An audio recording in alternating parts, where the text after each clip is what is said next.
Oh, hello, YouTube. Today on The Naughty Librarian, we are recapping and reviewing The Man with the Golden Gun by Ian Fleming. So just a little background on Man with the Golden Gun before we get into recapping it.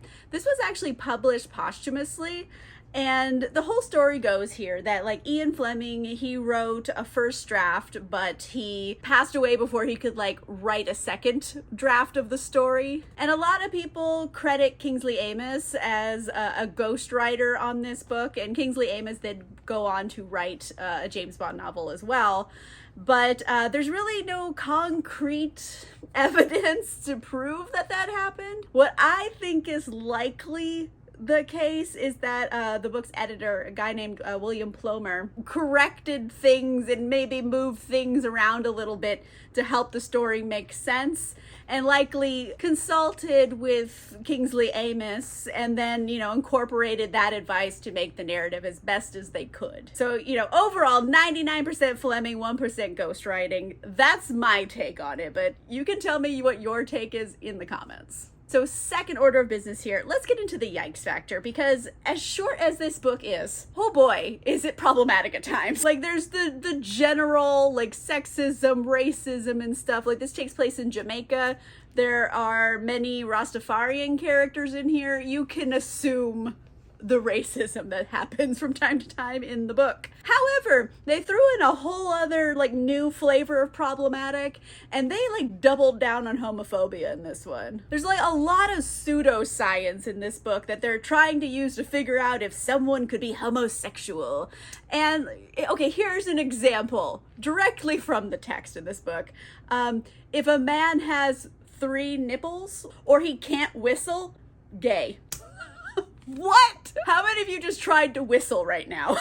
Oh my gosh, it makes no sense. What does whistling have to do with gayness? I don't know, but anyway, that's the science they're using in this book. It's like they're hunting witches at this point. It's wild. And I'm just gonna say, I don't know if this is necessarily a yikes thing. There are so many times in the book that there's just a cluster of just really horrible things, all back to back in a row. And then at the end, they just throw in one slightly less horrible than the others to show there was progress, I guess. The only way I can really describe the experience is if you're walking along one day and you just see a giant shit in the street and you're like, oh my God, is this person okay? Did they give birth to a sea monster? Oh my word. And then you turn around to flee away from the enormous shit and you find a normal size shit and you're like, okay, well, I guess that's progress.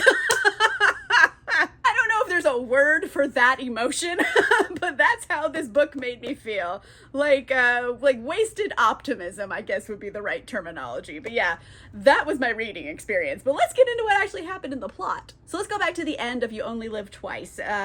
James Bond, he was an amnesiac, and he went to Russia to try to regain his memory. Guess what, everybody? Nothing good happens, okay? James might not remember who he is, but the Russians sure as hell do. They pretty much immediately capture him, and instead of just, killing James, having it be done and over with, they're like, this is an opportunity. We might be able to use him for things, so they brainwash James. And as soon as he's good and brainwashed, they send James packing back to England with a secret mission, which is to assassinate M. Long story short, James has to go through a whole rigmarole here to try to prove his identity to the Secret Service because, James was considered dead. He's been gone for a while at this point. So anyway, he has to go through all of their hoops, and then eventually they run out of hoops and they believe him. So James finally gets to go see M, and M's like, bro, where were you? And James is like, oh yeah, I was in Russia, and you know what?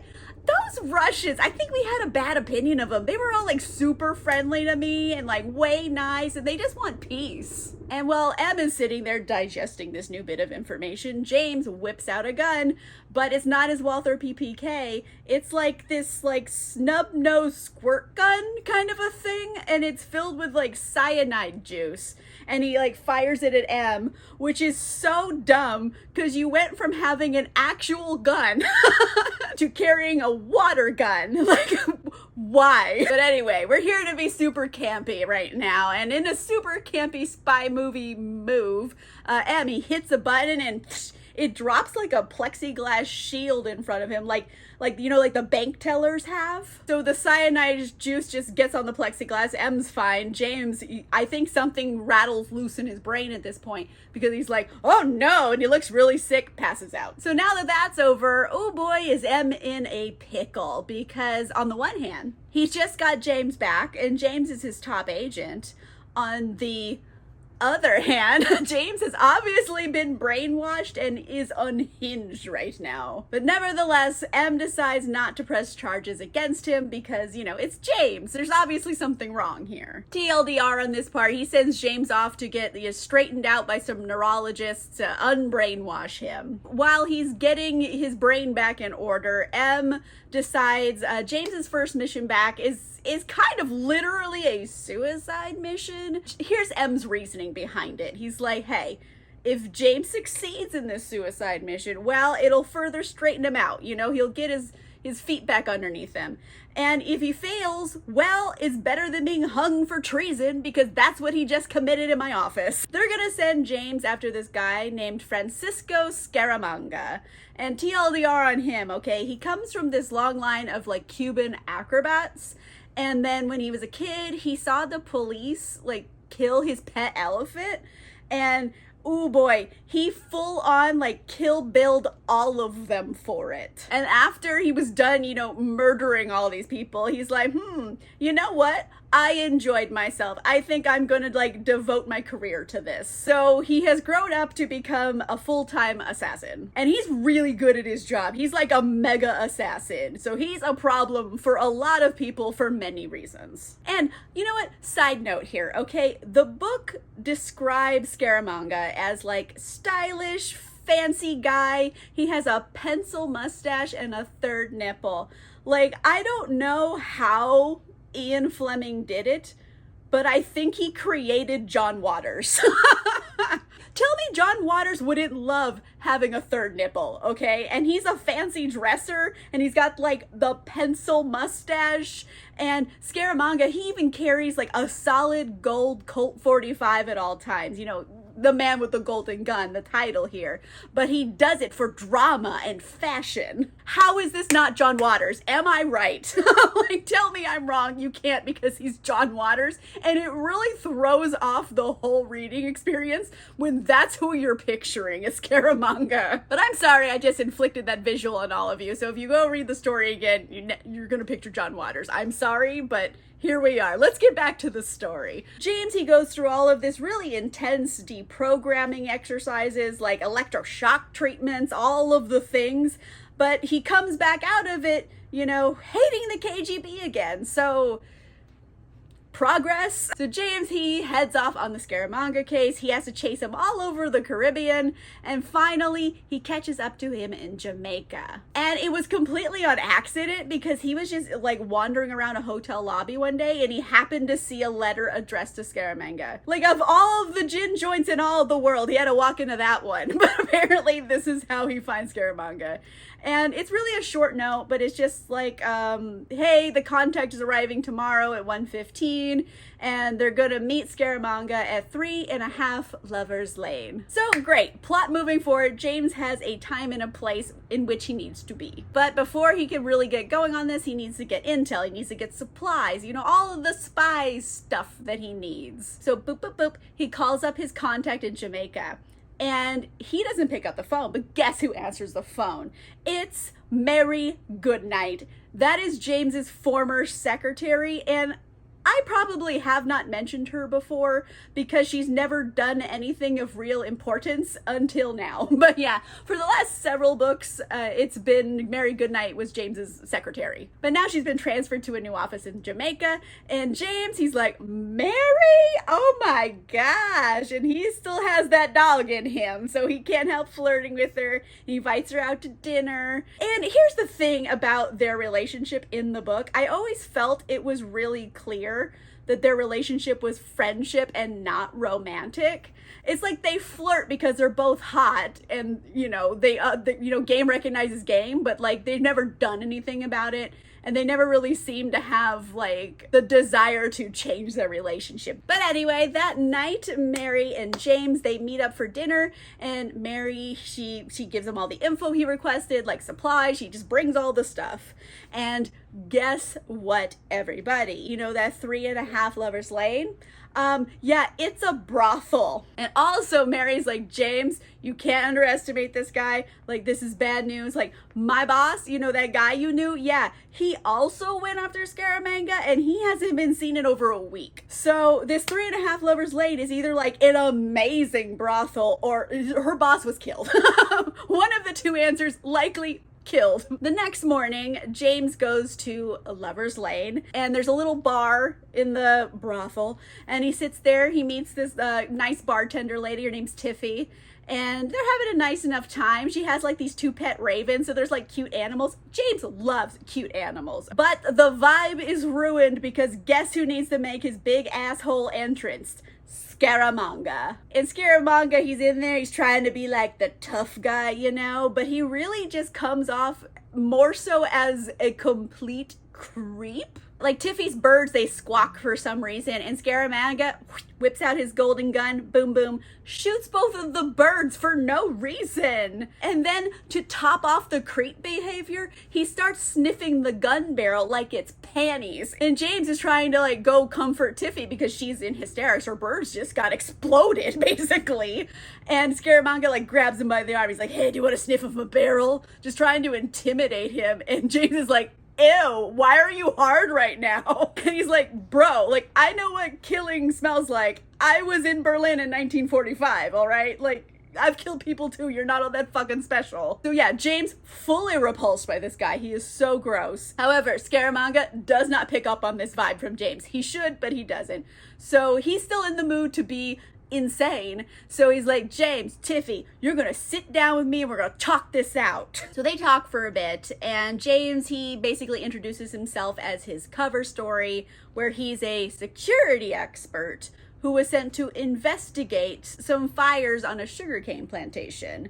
And by that he means he was sent there to break kneecaps until the fire stops. And since that investigation is thoroughly closed right now, he's looking for something else to investigate, since, you know, he's kind of on the loose right now. But once Scaramanga hears this, and he's like, oh, so you're like a scary, violent, ruthless dude like I am? Okay, like, we can be friends. Like, he calms down so considerably after James basically tells him he's a hitman. Like, it's very strange behavior. I get it. Scaramanga is also a hitman. I guess you guys can talk shop. But, like, when a hitman comes after you, it's not a fun occasion. So, here we are. However, he does give Tiffy, like, $100 and says sorry for murdering her birds. So, progress. Scaramanga keeps talking to James. He's like, James, guess what? I'm gonna need, like, a personal bodyguard for the next few days because, like, I have some business to attend to with some, rather unsavory sorts of people, and I need to, like, entertain them for a few days. I need, like, another dude, which is exactly the kind of in that James needs to get close to Scaramanga. However, this is too easy. So James's spidey sense is on, and he's like, I know this is a trap, but I can't tell how it's a trap. But there's no way forward but through it, so he agrees to the job. So he leaves the Scaramanga, they get in a car, they're heading back to the hotel. So the day after that, all the businessmen start arriving, and by businessmen, I mean gangsters. They're like mobsters and stuff, criminals. And all of them are just like really into generic crimes, like, oh, this is a robbery guy, that's a drug guy, that's a gambling guy. You know, just really run-of-the-mill criminal stuff, which is honestly really kind of boring because we've just had so many books where the bad guys, you know, the criminals in those books, were plotting world domination. And in this one, they're just doing regular crimes. So it's kind of anticlimactic, I guess. I don't know. But anyway, hotel manager, he spots James. He's like, James, there's this guy who needs to see you in the back office. You should go to the back office now. And James is like, hey, bro, like, I don't care how much free candy you have in your van, I'm not getting in it. But the manager kind of breaks cover and uses James's real name and not, the alias that he's been going by. So James is like, all right, so I'm gonna see what this is about. Obviously, you know things. So James goes into the back office, and guess who's there?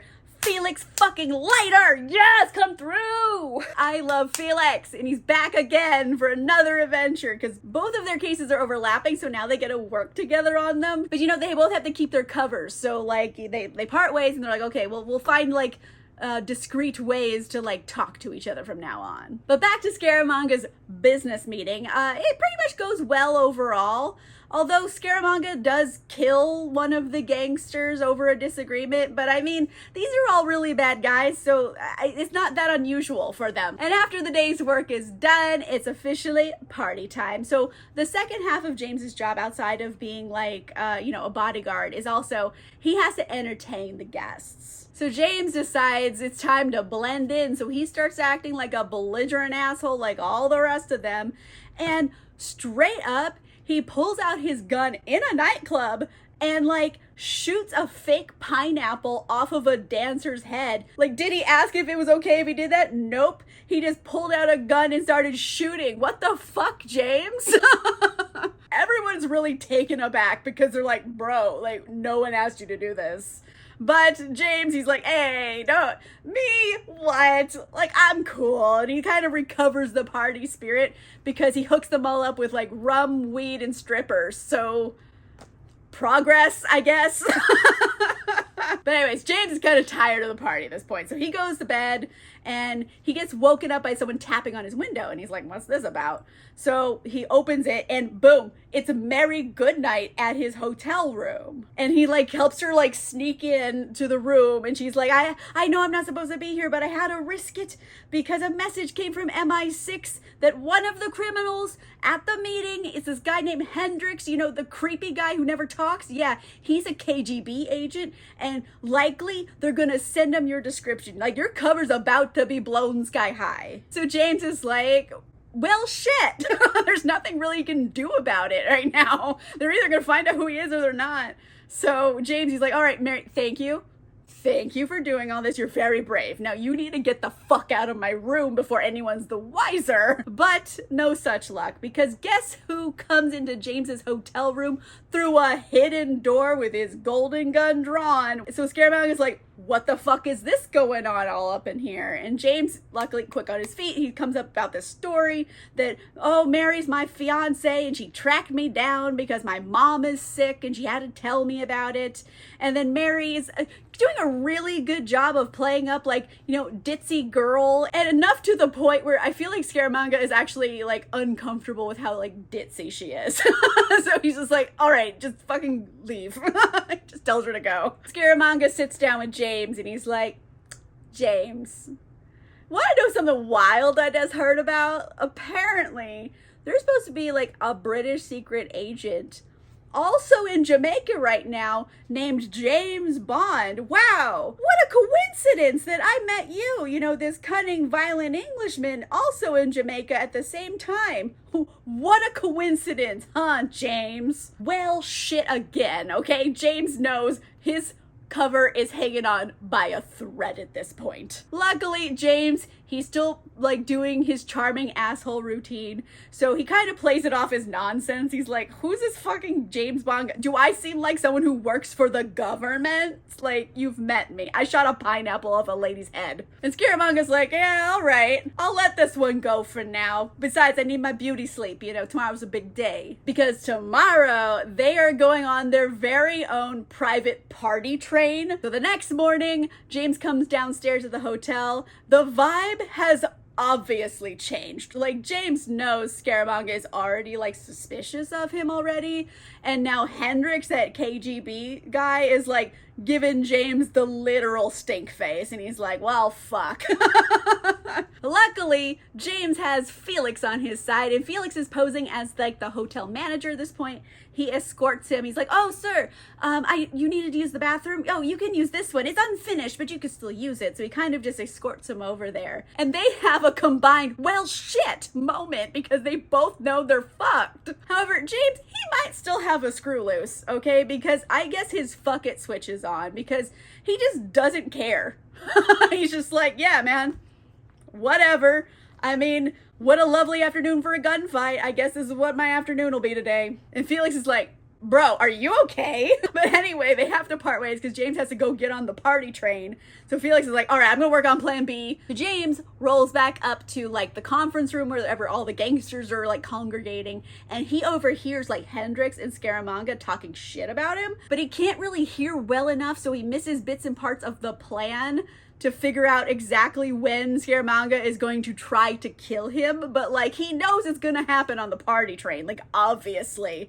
So James goes into full assassin mode. However, I want to point out that in this book, there's a really distinct way they describe it that's really different than the other times James has entered assassin mode. We usually see it coming from like an outside perspective where it's like super off-putting and alienating, but this time we see it from James's perspective, and he's in total control of himself and honestly kind of downright giddy from all the adrenaline in his system. Like, this is his idea of a nice time. But anyway, it's showtime. James, he gets on a very hostile party train and is strangely at peace with the thought of his imminent death. All James has is his Walther PPK and 3 extra magazines, and he's like, well, batter up. And for a while, things are like as normal as possible for, you know, a bunch of gangsters in a tense situation on a party train could be. And Scaramanga, he's like using his golden gun and like a rifle and stuff, and he's like sharpshooting birds, and everyone's having a drink. It's a pretty day. Everyone's like, yay, you're killing birds again. I don't know what his fucking vendetta against birds is. But anyway, things are going nicely besides all the bird murder, so progress. That is, however, until they turn a bend in the road and James sees a woman highly resembling Mary Goodnight tied to the train tracks in front of them. Oh shit. We've got like a mustache twirling old Western villain on our hands, everybody. So James freaks the fuck out, and several things happen very quickly. First, he pulls like the emergency brake on the train to try to stop before, you know, it hits Mary. And second, he manages to shoot Hendrix in the face before he could even draw and fire on James. Third, he like just keeps shooting, and he manages to shoot like a few more shots generally at the gangsters, and he manages to kill a couple. So like, good first round. However, round 2 of this is Scaramanga returning fire at James, and he both shoots James in the shoulder and manages to kill the conductor of the train. So now they're on a train with no driver. They're just loose on the tracks. And James, he falls back because, you know, he's just been shot in the shoulder and is just in time to see the train hit Mary. But good news, when James saw that head go flying, he realized, oh, that was a mannequin. I may have overreacted. So he's just like hiding behind a seat, wondering what he's gonna do next. And then guess what, everybody? James hears a voice at the back of the train car, and it's Felix fucking Leiter. He was doing his plan B shit, which was him hiding in the caboose until all hell broke loose. And all hell is breaking loose now. So Felix, he charges in, boom, boom, boom, shoots and injures Scaramanga, and he kills another one of the gangsters, and he manages to take the last 3 hostage. Mind you, he did all this while missing an arm and a leg. Like, he is so cool. But anyways, Felix is like, James, I got this. You're shot. You're hurt. I want you to jump from the train, and I'll stay with the gangster till the end of the line, and I'll turn it over to the police there because I told him to meet me there. You know, so heroic. It's his big moment. So James leaps off the train. Mind you, it's going full speed. It's a hard fall. And James is laying there on the ground, and the next thing he sees is Felix jump off the train. Mind you, rather poorly because of that whole he only has one leg thing. Then he sees Scaramanga jump off the train. He's like, the fuck was that about? And then the next thing James hears is a huge explosion, because apparently a little bit forward on like the tracks for the train, there was explosives planted, and like the bridge that the train was on explodes, and like the train goes plummeting down into like a fiery explosion crash. I mean, very cinematic, very cool to visualize. And you might be wondering, why did the train tracks explode? When was that talked about? And for the life of me, I have no idea why the train tracks exploded, besides it was super awesome. So if they address why it happened in the book at all, I cannot remember the reason. Frankly, I don't think they did. I think the train just exploded for no good reason. But mind you, posthumously, this is a draft one. Perhaps there were some parts missing of the story. So James, Felix, Scaramanga, they're all off the train. They're loose in a swamp. James, he's like, okay, I gotta go check on Felix, because, oh boy, did that boy land poorly. James finds Felix alive, which is great. That's one positive here. However, the one leg that he still has is horribly broken, like gnarly, like bone popping out, like yikes. And James really can't do anything for him. He's like, hey, I'm shot and I just fell off a train too. Like, I got nothing, bro. All he can really do is give him something to bite down on while he drags him into the shade. Like, that's it. End of options. At least you're in the shade, bro. Now that Felix is taken care of as best as he can, he needs to go finish the mission, which is to kill Scaramanga. So James, he goes running off into the swamp. And here's the thing. He has been shot. He has jumped off a train. He likely has heat stroke and severe blood loss, okay? He is unwell, to say the least. But he just keeps putting one foot in front of the other. He's like, I gotta kill this guy. I don't care how much blood I lose. He's just wandering through a swamp.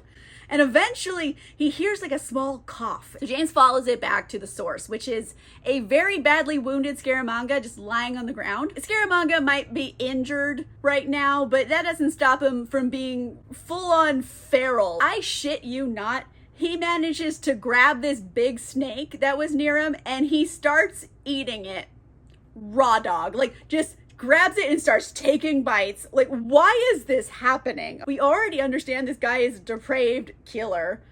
We don't need to see him like eating raw snake meat right off the snake. I'm like, why is this happening? And James comes out and, they do the whole song and dance where they spit insults at each other, and then the villain gets to make his big speech about why he does what he does. And again, James has the perfect opportunity to just shoot the guy in the face and be done with this. But still, he just can't bring himself to kill in cold blood. So when Scaramanga, he's like, oh, would you let me do my final prayers, James? And James is like, yeah, okay, you can do that. And he just lowers his gun. And like, I get that James has blood loss and heat stroke right now, but why on earth would he ever lower his gun? It's not like he's a spy who's been doing this for like 20 years. What about Scaramanga led you to believe he's a good Catholic? Okay, like it's wild that he just does that. Because obviously, as soon as James lowers his gun, whoosh, Scaramanga pulls out a little derringer and manages to shoot James in the stomach. So James has now been shot twice, and he goes down, but he still manages to fire off his Walther PPK back at Scaramanga, and he shoots him right in the heart. Boom. Killing him. But wait, there's more. There's some good luck in their future here, because Felix, remember, he made plans to meet up with the police like along the train route. So the police show up just in time to take both Felix and James to the hospital. What luck! What convenience plot armor they have. So cut to a week later, James finally wakes up and he's in the hospital. So apparently the bullet that Scaramanga shot James with was dipped in enough snake venom to kill a horse. But luckily for James, they had exactly the right anti-venom they needed, and they knew what snake it came from and everything. What luck! Again! What plot armor this man has. And then things just keep coming up James here, because like the Jamaican government, they're like, hey, we're really happy that Scaramanga's dead, because like that fucking guy, am I right? So we'll just write up the incident report for you, and like, don't worry about it. We're gonna sweep this under the rug. So great. No paperwork for James. Things are looking well. Felix comes to visit him because Felix is okay too. He's got his leg all fixed up, and it's time for him to start heading back to America. and they're besties. And James, he even finally admits that he doesn't want Felix to go, but ew, feelings, we can't admit this. So he ends up leaving, but they still have, like, this is his longest relationship he's ever had outside of his gun. So after Felix leaves, several more days go by. James still has not been released from the hospital, and he is like being a full curmudgeon to everyone about it. However, Mary Goodnight was already his secretary for several years, so she's like, oh, I know how to handle James when he's moody. And this report comes in one day for James, and James is like, Mary, I can't be bothered. Will you just decipher it for me? So she like deciphers this report, right?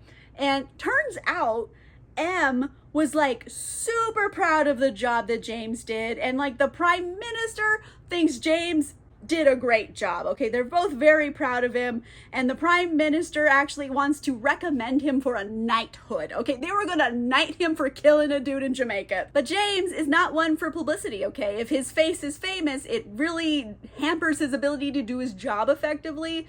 So James is like, oh, that's nice, but I'm gonna have to turn it down. And Mary's just flabbergasted. She's like, you could have been a knight. What? But anyway, the reason that she came to visit him today is because she got good news from the doctor that James can officially leave the hospital in 1 week from today. However, once he leaves the hospital, he still needs 3 more weeks of just rest. And since James, he's vacationing here, he doesn't live in Jamaica, he doesn't have anywhere to go, Mary's like, oh, well, I have an apartment, and you can stay in my extra room, and I'll make dinner, and like I could like sew your clothes because they're all holy because you fell off that train. And like she's just being very sweet to him, and James accepts. He's like, you know what, Mary, thank you, I would love to stay in your guest room. And like legitimately, James does not have lascivious feelings for Mary. They've always been friends. He considers her a friend, which is wild because at the end of the book, James is always about to have sex with some woman. And furthermore to that point, James has also come to realize that love in general from any woman just is never gonna be enough for him, because he's realized that his true love has always been the job he's done. Even though he complains about it every day, this is the one thing he does actually love, and he's not gonna trade that for the world. And then the book just kind of fades out. The end. Now, a lot of people don't like the ending of Man with the Golden Gun because James's whole character arc through all of the books of this series is him searching for his humanity. And then you get to Man with the Golden Gun and he just gives up on it all of a sudden, and you're like, the fuck did we do all that for like 12 other books? However, I have the other opinion where I feel like James, he basically just discovered he doesn't need to be searching for anything because there's nothing wrong with him. He's not missing an essential part of himself that makes him human. He already is human, It's just his version of humanity looks different than the average person's version of humanity. So I actually think the ending of this book is the perfect conclusion because James is now a self-actualized character. He went through all this trauma to realize there was nothing wrong with him at all. And James has had several romances along the way that have been really quite serious, but the whole saga has never really been a love story. And even though James likes to gripe and complain and like hate his job, it's the longest relationship he's ever had. So really, I guess the job is his girlfriend, wife, lover, what have you. So I don't know, it kind of goes both ways. I kind of feel like James is just becoming self-actualized, so I kind of do like it as an ending of the series, but a lot of people do not. All right, so that was The Man with the Golden Gun. We only have one more book of this series, and it is a book of short stories, so I will be back to recap that one. Let me know in the comments down below, do you like Man with the Golden Gun, or do you not like it? Because, I mean, I have the unpopular opinion here where I happen to like it. A lot of people hate this book, but I don't know, I like it. If you like this video, make sure you give it a like. If you want to see more videos, make sure you subscribe, and if you want cool exclusive content, including early access to videos and a book club, you can consider becoming a channel member or a patron. Links for that are in the description down below. And on that note, I'll see you guys soon. Goodbye.